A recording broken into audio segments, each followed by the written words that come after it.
Ibinahagi ni Jody Santa Maria ang kanyang showbiz hiatus upang pagtuunan ang pag-aaral ng master degree in clinical psychology. Ayon kay Jody, pangarap niya talagang makapagtayo ng maliit na center na magbibigay serbisyo kahit sa mga may hirap na merong mental health problems.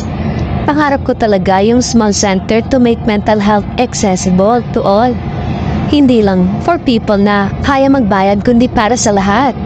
Yung puso ko from the time I started studying psychology, when I did acupuncture, detox, and got my certification there. Yun talaga nasa akin.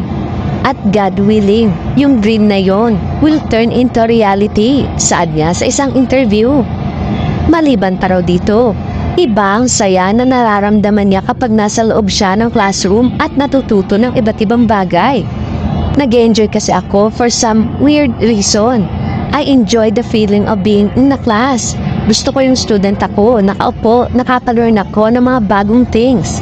Parang that sparked joy in my heart. It fascinates me, wika ng actress.